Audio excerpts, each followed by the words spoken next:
پروداکشن تقدیم میکند.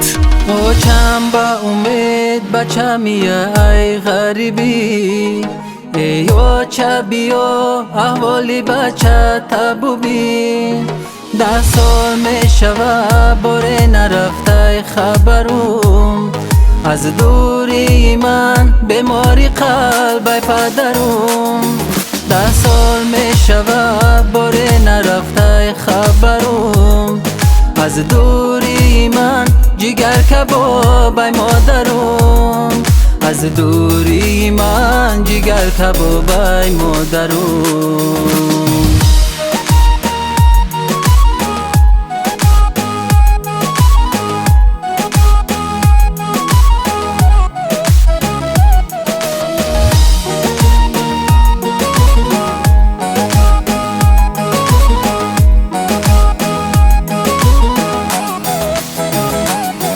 جانی غریبی چی دردی سخته ای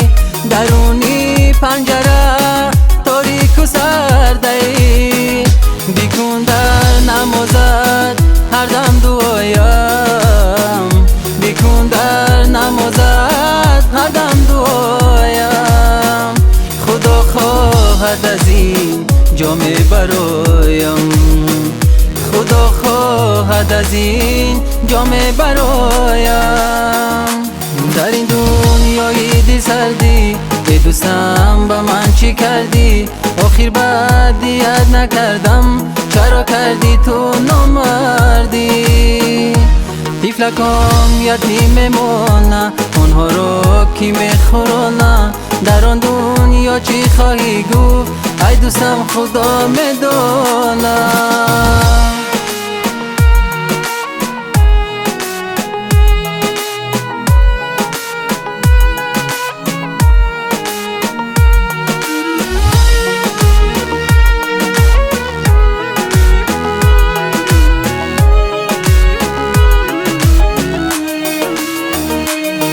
رفتم به غریبی به صد آرزو و هوس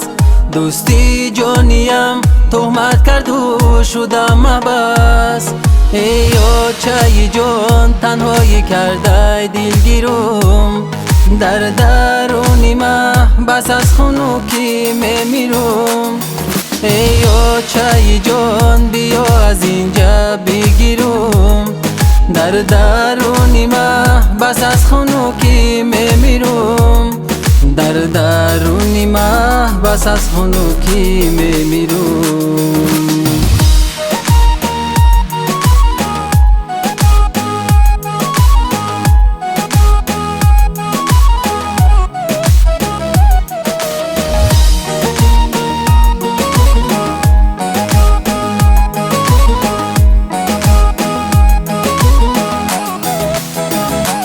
این کاری کرده ای دوستم از خاطرم کور نمیشه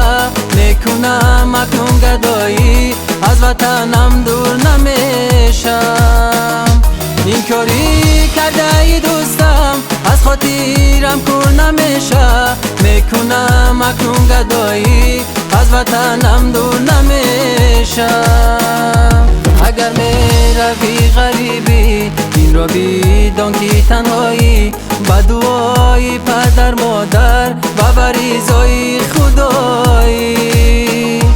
نه برادر دست گیره نه خشت برات میمیره دعا کن تو بر خدایم در پناهشو میگیره مستجاب گردان دعایم مهربان نسیم خدایم غم خور دیگر را چجان بزودی پیشت میآیم بزودی پیشت میآیم این کاری کرده ای دوستم رحیم پروداکشن